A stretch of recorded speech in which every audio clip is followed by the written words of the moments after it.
Some skeptics were convinced that captive-bred lions could never be released into the wild. Would the lions be able to fend for themselves? Would their social structures remain intact? Would they be able to successfully hunt? Follow this engaging African story of a few extraordinary people working with extraordinary lions. Known as Alert, this groundbreaking program has one mission: return Africa's lion population back to its former glory.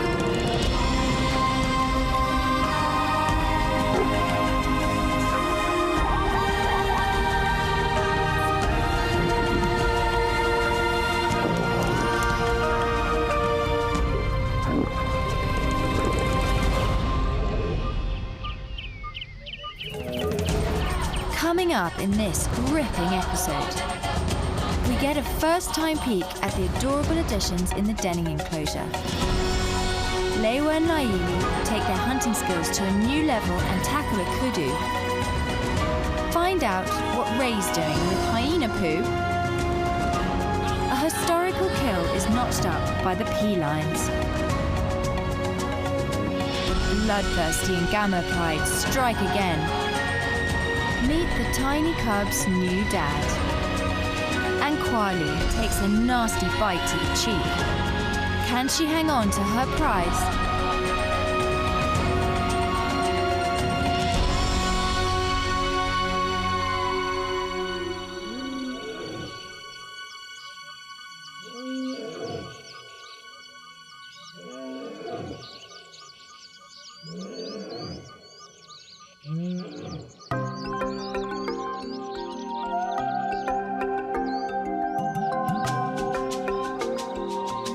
The four-stage rehabilitation and release into the wild program overseen by Alert is growing from strength to strength and likely setting the pathway for restoring Africa's declining lion population. The research team are delighted with this progress.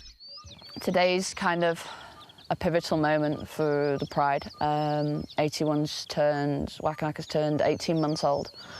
To many it may not seem like a significant age, but in terms of your study, a lot of your wild Pride studies, when looking at cubs, often they'll refer to a cub becoming a sub-adult adult at 18 months.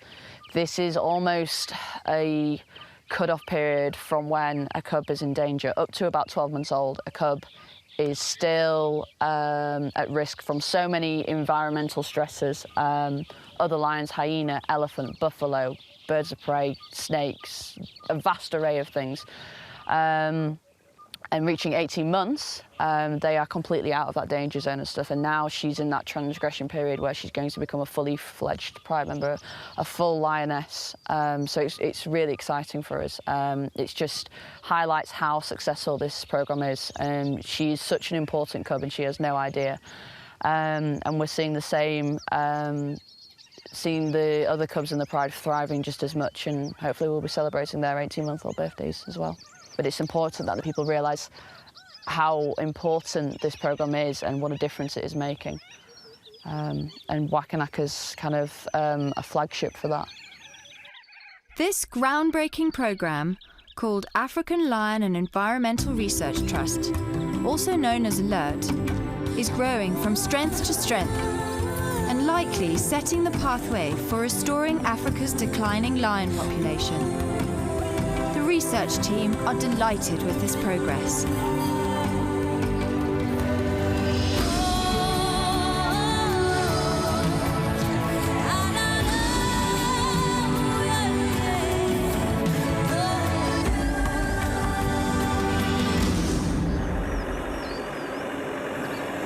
Hot off the press news has the researchers and volunteers buzzing with anticipation.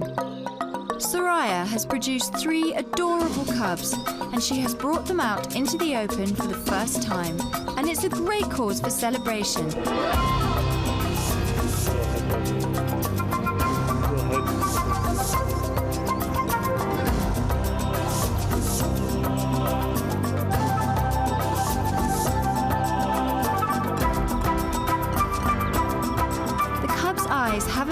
opened yet, as they clumsily explore the surroundings.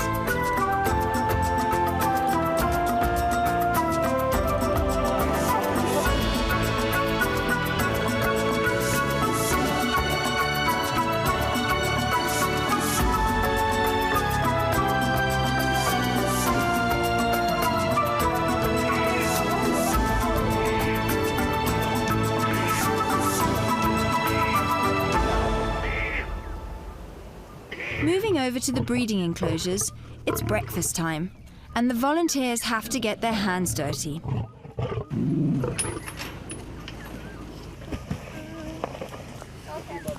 The volunteers have prepared 4 delicious pieces of beef, and the 4 adults are beside themselves in anticipation. Do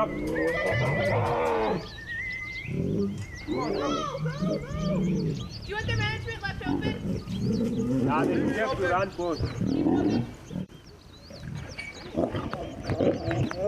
The large male is affectionately known by the volunteers as Shredder, for good reason.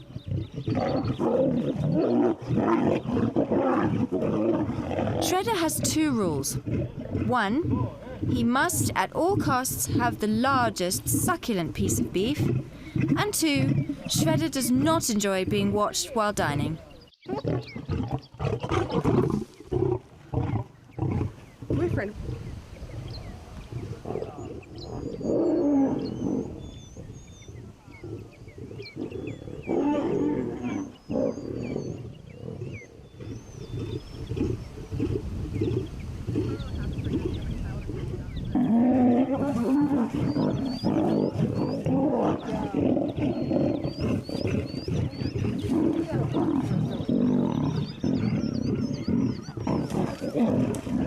The lionesses have to succumb to his supremacy and, despite fighting back, have to concede and settle for whichever piece Shredder doesn't want.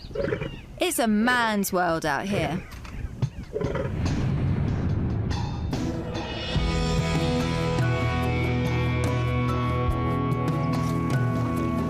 Meanwhile, in the main park, Lewa and Laili are enthusiastic about their morning walk.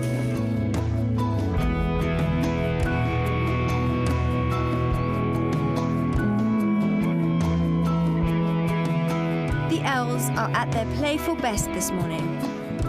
But all this play is important, as it hones their skills needed for hunting. The crown plovers they are stalking today have the lions' full attention.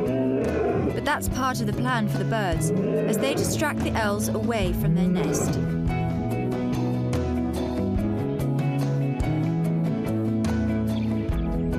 The researchers and volunteers use this opportunity to record the spore measurements. Collating measurements of cubs and adults on a monthly basis helps to contribute to an age and sex guide based on spore size. By taking a few simple measurements, one can then estimate confidently the approximate age and gender of the individual lion. It doesn't take long until something catches Laili's eye. Over to senior lion handler McKay, who relays the story. Yeah, we're just walking towards the dam wall there, and then Laili simple spotted the kudu. As she went down the dam wall, at first she spotted the male kudu. She chased it. She was almost about 20 meters to 15 meters away from it. And then the male kudu was too fast for her. And when she turned around, Lewa was chasing the female one behind her. And then she saw the female kudu running towards her, and then she had to hide behind the tree. And then as the female kudu just tried to go past her, she simply jumped on the back of it. Then at first she was kicked away, and then she woke up, chased the female kudu second time, just for about 50 meters down here, and then she caught it very quick. It was almost about 2 minutes. When I arrived there, they were working as a team. Lewa was biting the neck, and then Laila at the back. Lewa went for the neck and suffocated it until it died. This is the elves' first major daytime kill, and a wonderful milestone in their life.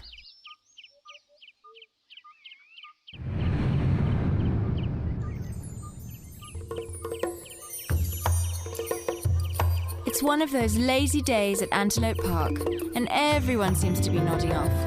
from the tiny cubs to big Milo.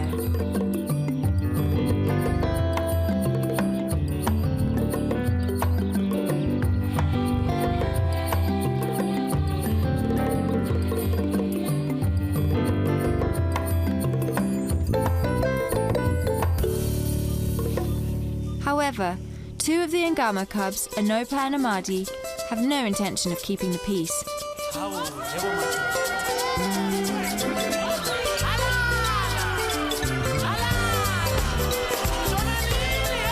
They may not have chosen the best playground though. Milo is not in the mood for child's play.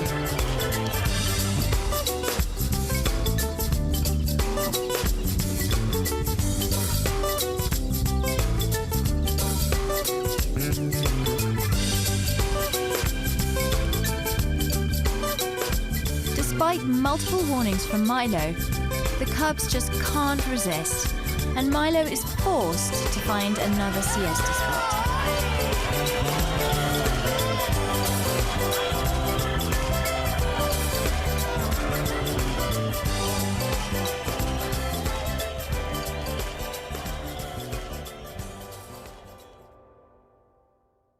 It's a crisp winter's morning, and the pea lions are up for their walk. So we took the two peas out of their enclosure. They were quite playful to begin with, playing with each other, not really taking much interest in us. Then we came across some zebra, and they gave chase. Both of them gave chase with the zebra. And from that we found some of the giraffe as well. They both went after the giraffe, Pena being a lot more active than what Pazza was. So yeah, then once we left the giraffe, we actually spotted a herd of wildebeest. So we walked towards them, and then we lost sight of Pena. She went into thickets. We couldn't see her. Pazza was still with us. But Pena just completely disappeared. We thought that she was stalking through, but we weren't sure. And then we saw her give chase, and then we lost visual again. So yeah, after we briefly saw Pena give chase, we saw the whole herd of wildebeest running off. There was a lot of dust around. Then one of the lion handlers and I heard a distress call of the wildebeest. So we thought that she may be on the back of it. So we went running towards her. Pazza was still with us. She hadn't chased at all. So Pazza came with us, and we arrived at the scene to find Pena clamped on the neck of a sub-adult wildebeest. And then Pena decided that she was going to let go of the wildebeest. So she let go, and the wildebeest got back up to its feet. And Pazza was straight on the back of it. She jumped straight on the back to try and bring it back down to the ground again, while Pena looked on.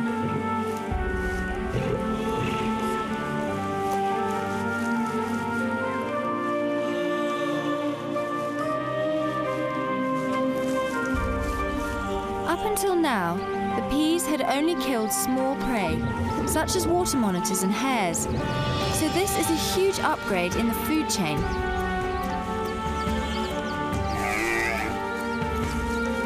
Who could have taught these captive bred lions to go straight for the throat?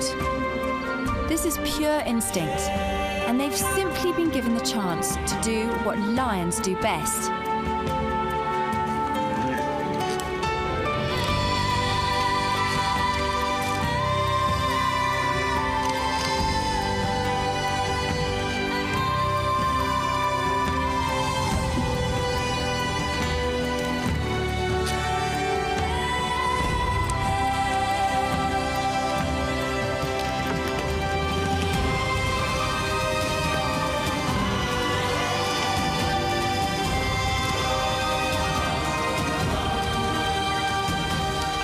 It's a momentous occasion and cause for celebration for the peas.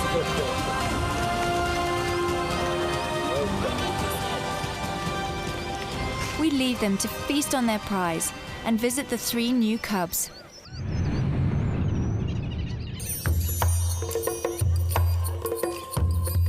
Back at Soraya den, the little cubs are looking healthy and enjoying each other's company.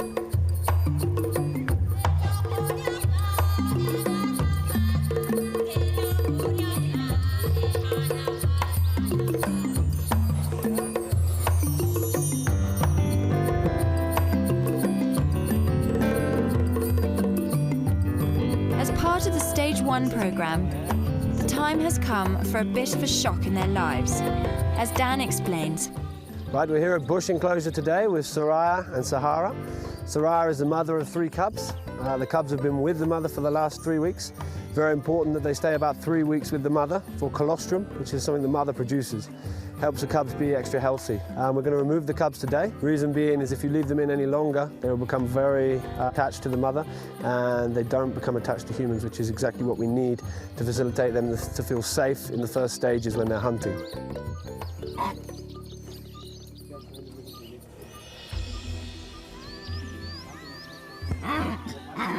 Despite being only 3 weeks old, these little snappers still show their pedigree as being top predators, with a little attitude to boot. Even Ephraim is on his guard.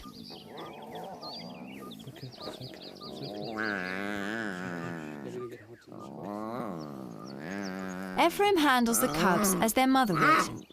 He carries them by the scruff of their neck. This doesn't cause the cubs any pain, and hopefully doesn't cause him any either.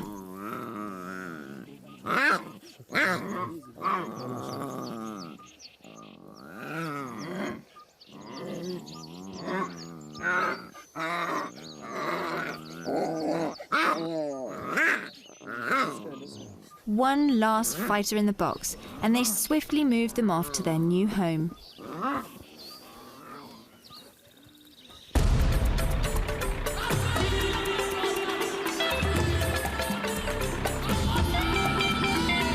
Dan has been elected to be the cubs' new mum, and being potential walking lions, this early bond will ensure safety in the future with humans.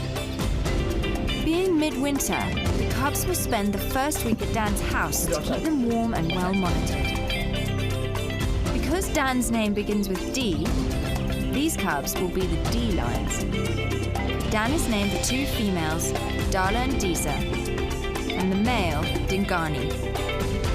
These cubs will be meticulously cleaned and bottle-fed to prevent any disease and infections.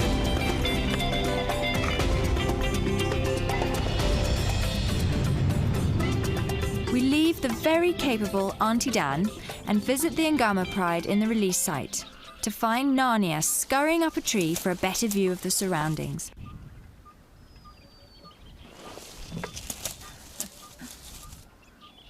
Wakanaka attempts to be a copycat and doesn't quite follow through.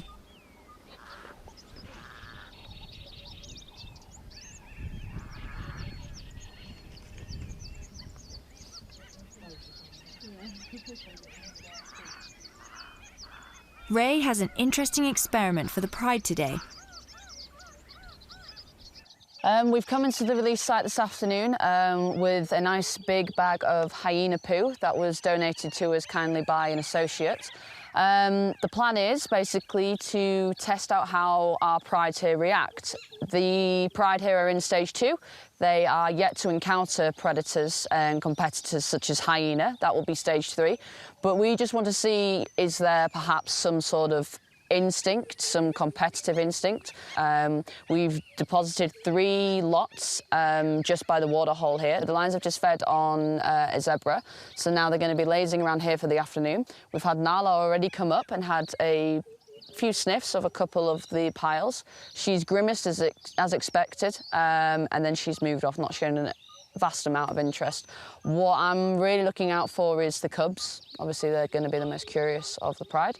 May even see a little bit of play behaviour with it. We're not really expecting any overt behaviour, any over-the-top results. It's just literally out of curiosity. And then tomorrow we have a playback of some hyenas, which we're going to play into the site and see how they react to that as well. Having never experienced other predators, this research is important in order to observe if the lion's natural instinct is to defend their territory and themselves. In fact, yeah, just make a note, Nala's just done a territorial scrape in between 2 of the piles. By having some interest in the hyena poo, the lion are showing their intuition and curiosity.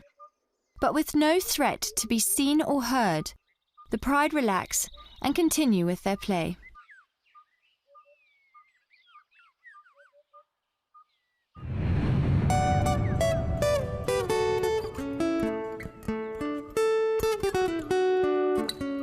Pena and Paza are in a lively spirit this evening, constantly exploring and gallivanting around. Their sundown walk leads them down to a pool of water and gives the volunteers something to laugh about. Curiosity gets the better of Pena as she investigates further. There are catfish in this pool, and no doubt have her interested.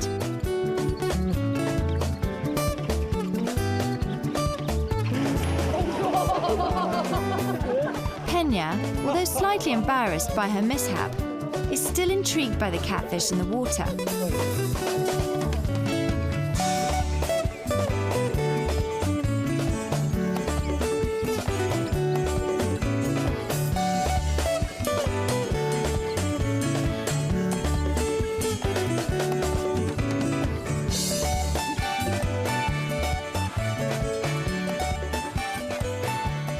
But their interest soon wanes, and they carry on with their adventure.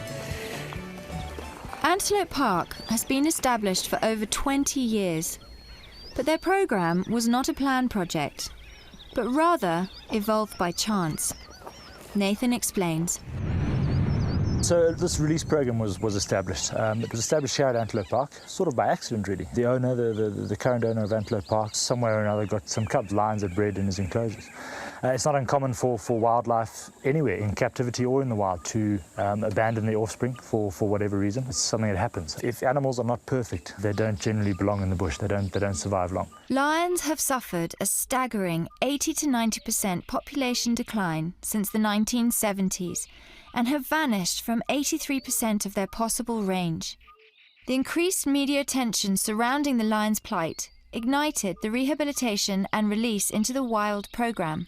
Anyway, so a similar situation happened in an enclosure. A mother abandoned some cubs, and the sound of them crying didn't really affect her too much. Things like sympathy and mercy are all very human imprinted emotions. They don't really exist in the bush. So the mother was quite happy to sit and listen to these cubs crying. They weren't, so they took them out, raised them up, gave them a bottle, became essentially part of the family. And family tradition was they used to walk down to the river every day with the dogs. When the lions got a bit older, they would follow.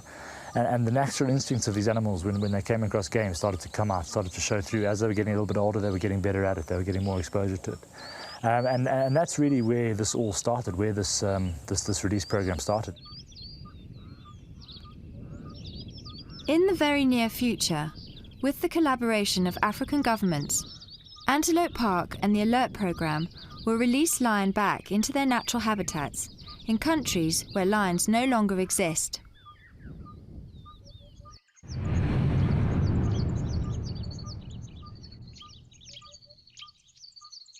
Over to Ray, who has a part B to the hyena poo experiment.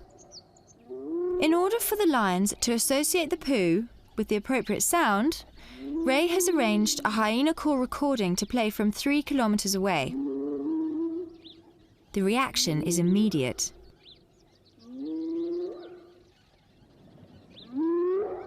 Milo is aware of the possible invasion of another species and leads the cubs and the rest of the pride to the fence line to observe closer.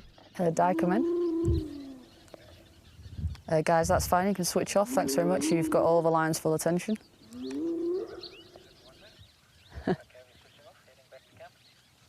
Thanks very much, guys. Milo is aware of the possible invasion of another species and leads the cubs and the rest of the pride towards the calls of the competitive species. It's a typical wild reaction and just what the researchers were hoping for.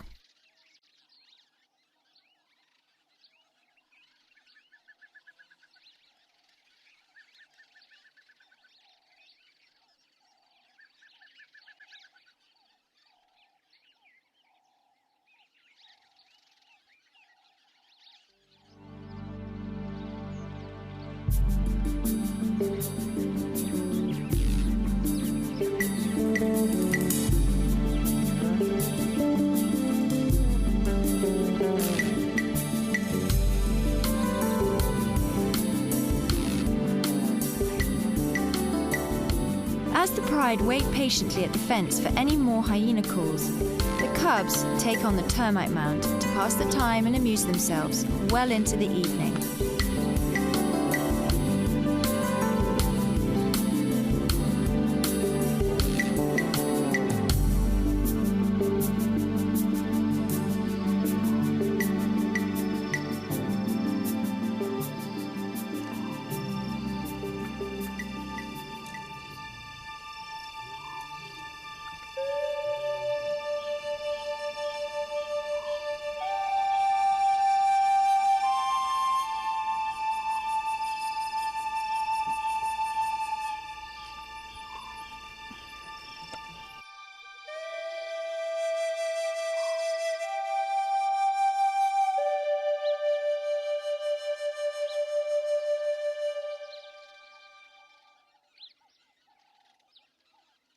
Another wonderful glow highlights a new day at Antelope Park, and we join the pea lions on a walk with researcher Kirsty.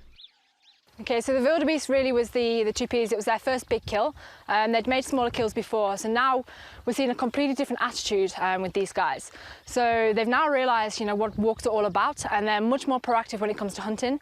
As soon as they see game, they're off, especially Pena. And that's exactly what we want.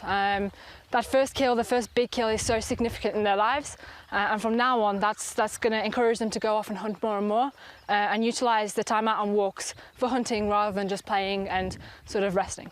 Character-wise, both Pena and Paza are quite playful lions. We're beginning to see that Pena is actually probably going to be the best hunter out of the two, although Paza does show a huge interest in hunting as well. Pena seems to understand more about at the moment what she needs to do. She's also a lot more independent than Paza. She's got no real interest in sitting with people. She likes to go off by herself. Paza's a lot more social and quite happy to greet people and be part of that. But at the same time, like I said, she enjoys to hunt as well. She's good at hunting. So it's a nice balance between the two we've got here. We've got quite a social lion, but then also a good hunter as well. So when it comes to putting them into a pride together, we've got different roles covered with these two lions.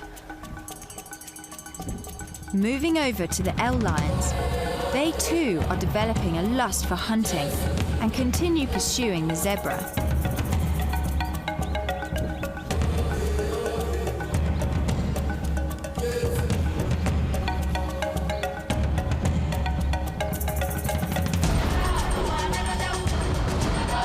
Big stallion ninja zebra are still making it difficult, but Laili in particular will never give up trying.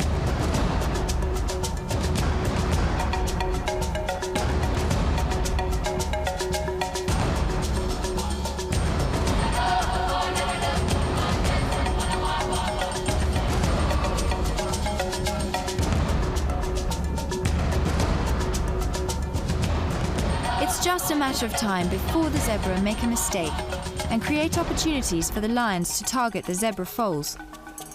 For now, practice makes perfect.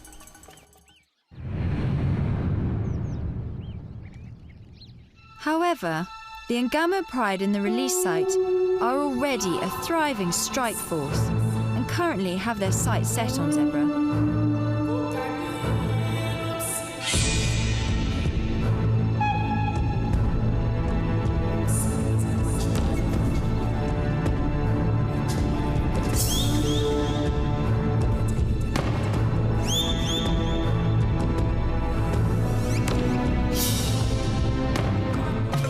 Nala and Kenge are the first to give chase, and by the time we catch up, Ashanti has the zebra by the throat.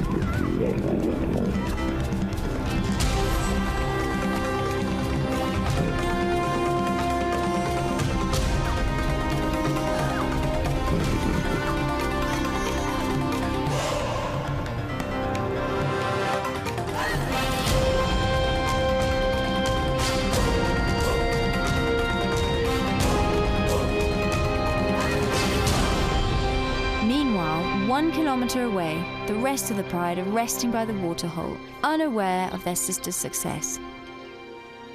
The rest of the pride will soon discover the kill, but for now, Ashanti and Nala will take full advantage of this meal. Over the last few years, Alert and the Rehabilitation and Release into the Wild programme have been criticised for using captive-born animals in a reintroduction programme. The captive-born adults of the programme are never to be released into wild areas. Only those wild-born cubs, such as the Ngamo cubs, raised with no human interaction and a natural fear of people, are to be released. Probably the most frustrating things that I find with the programme is from the people that criticise us from overseas countries. They're negative about the programme. They don't believe it can work because of whatever previous stigmas. And we always invite people to come. We're open to debate. We're open to discussion, this, that and the other. You cannot criticise something if you just looked at it on your computer screen from 6,000 miles away. More and more people are seeing what we're doing and understanding the necessity for it. Our critic base and our adversities is coming down at a really nice rate. People are starting to eat a lot of humble pie. And our support base is going up. So it's creating that awareness as well as correcting as such the criticism. Our biggest criticism before this release out was that our captive bred lions could not hunt. They say that captive bred lions cannot survive in the wild. And I understand where people come from, but they need to see what we're doing. And those who have come and seen what we're doing, seen the evidence in these lions, they've said, OK, these guys have actually got a very good in situ conservation programme here. I mean, they've taken plus 200 zebra, plus 200 wildebeest, I don't know how many impala, in a matter of 2 years. It's not, the fact they can hunt it's proven. They prove it every day. This can work and does work and will work.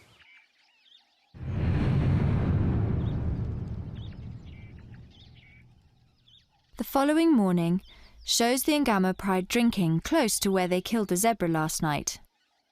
Milo, Kenge and Wakanaka are still nowhere to be seen. When the researchers finally locate Milo, he is making a very blatant approach at a group of zebra and impala. As the zebras retreat from the obvious danger, what they don't realise is that they are walking into the path of Kenge and Wakanaka, who have flanked them whilst Milo had their attention.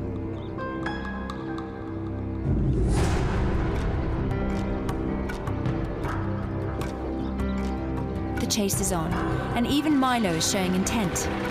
It's difficult keeping up with these chases with the vehicle, but as we draw close, Kenge has already silenced the zebra, and Milo uses his weight to keep the zebra down. Kenge allows Milo to the lion's share and rests a while. As the sun rises, Milo drags the zebra to good cover for shade. In the meantime, Ashanti is also relocating some of last night's scraps. But amazingly, Narnia has also killed a zebra and drags her prize into cover too. 3 zebra kills in the space of 24 hours is astonishing. But lions will use every opportunity that comes along. While the Ngama cubs feast on a fresh kill, the Ds are feeding on milk and adapting to their new home. They are closely monitored by Dan and the volunteers, and the bonding process is going well.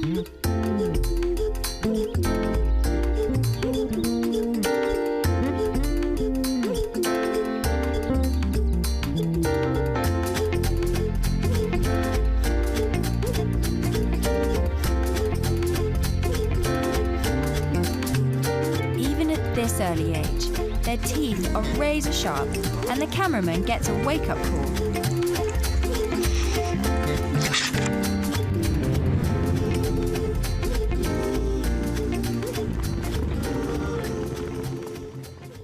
The Peas have begun their early morning walk with great enthusiasm.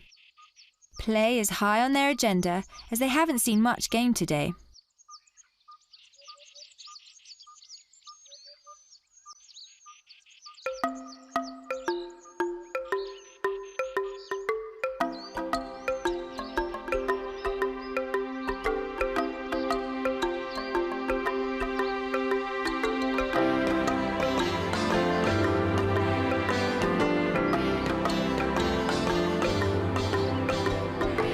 It's been 4 days since they've eaten, and the volunteers are on standby to help them out. We are currently cutting up cow, and then make sure there's the right vitamins in there as well, and using it to feed the 4 younger cubs, and then also the big breeding lions out here in the breeding center. I didn't really eat beef before I came to this event, but now that I'm seeing this, I think I'm gonna go vegetarian now, and I also don't really have a strong stomach, so I'm kind of having to stay back a little bit. And as you can see, I've been wearing this the whole time. This is my secret weapon, and then Vicks rub underneath my nose so it blocks out the smell. It's not working though. I can still smell it. It's disgusting, I think. But I know it's necessary for the lions to get food, so this is the first time I ever seen a whole cow dead and chopping it up. It's not good for the stomach. The ever-willing volunteers take the tasty pieces straight to the peas enclosure and place the bits in cunning positions. It shouldn't be too easy for the lions, right? Very nice. Or maybe I'm just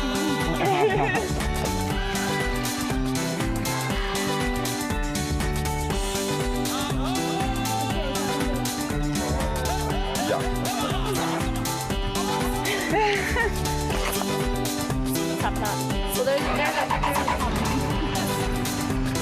just sit here and watch. And try not to throw up.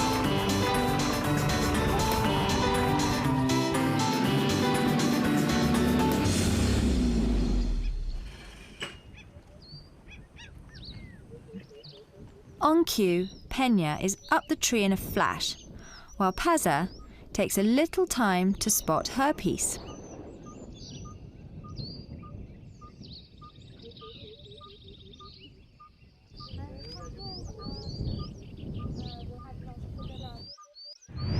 As part of the ongoing territorial research, today Ray is experimenting with how the pride will react to the roars of other lions.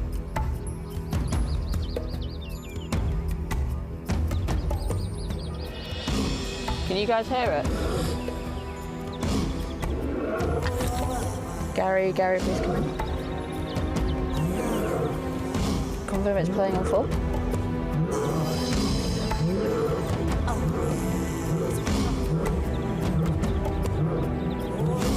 Milo instantly responds to the sound of an unfamiliar lion and runs off to defend his pride against intruders.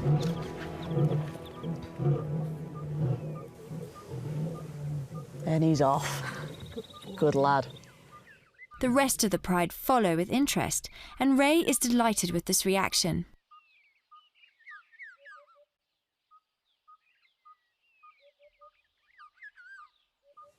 This is awesome.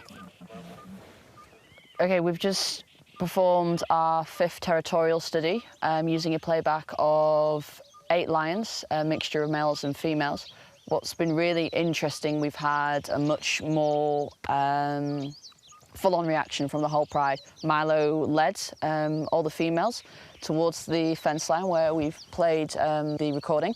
What was really interesting to see was the younger cubs. They are now 8 and 9 months. The 3 females of those 4, they also followed. They were lagging behind, but the fact that they approached alongside the females is a really positive sign that they are starting to grasp this whole idea of what it means to be a territorial animal. The whole reason the lion is social is to defend the territory, so it's so important that they're coming to grips with this.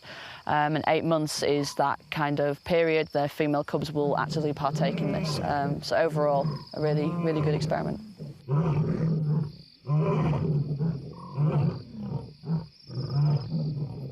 This evening, Milo makes everyone know that he controls this territory. The D cubs are now 4 weeks old, and we catch up to the ever-capable mother, Auntie Dan. The cubs have been out for 4 days now. They're doing very well. They're very fat and healthy and vocal. They're drinking lots of milk every 4 hours. They've all each got their own different characteristics. The smaller female is quite skittish, quite scared. And the bigger female is very cheeky. She's going to be a handful. The male is a typical male. He likes to sleep a lot and eat far too much. And the male actually was the runt of the litter. So it's good to see that he's eating lots. You see this cub here is the male. This is Dingani. I chose Dingani. It's Zulu King. It's a very nice name, very strong masculine name. As you can see, they're very happy and healthy. And they're in their new den, which we have built today. Yvonne, come in. Do you have Milo with you? The researchers are on their daily rounds in the Ngamo site when they notice the cats on the prowl. Kwali has caught sight of a resting zebra and stays low.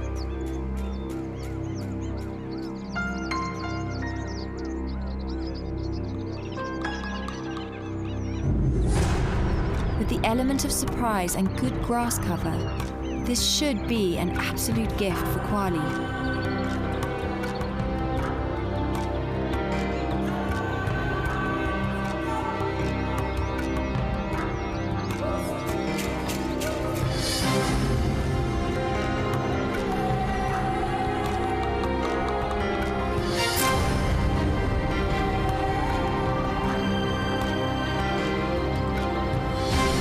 This must rank as one of the easiest takedowns for Kwali, and all she has to do is keep the zebra from kicking her.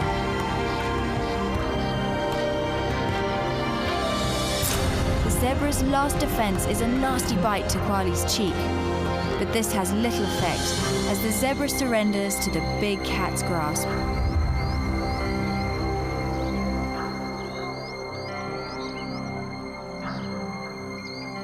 Kenge and two of the cubs have heard the commotion and come in for the feast. Kenge instinctively goes for the throat to put the zebra out of its misery quickly.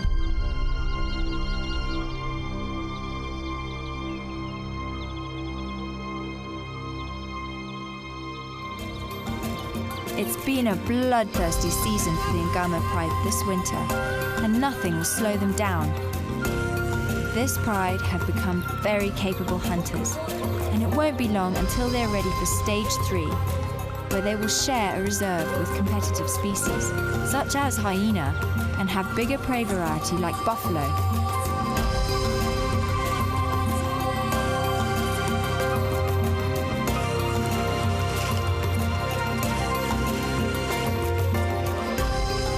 Things are looking positive for the Alert program, and with this documented success, many past critics are seeing the merit of this vision for Africa.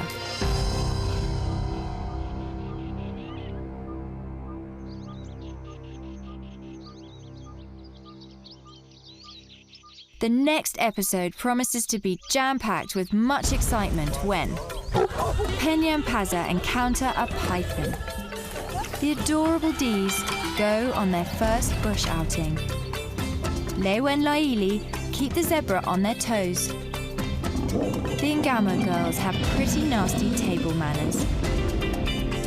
The research team have more experiments for the Ngama lions. The seas take down a wildebeest. Antelope Park welcome VIP guests from Burundi. Penya and Paza don't give up on zebra. And Milo and Kenge make another striking hit.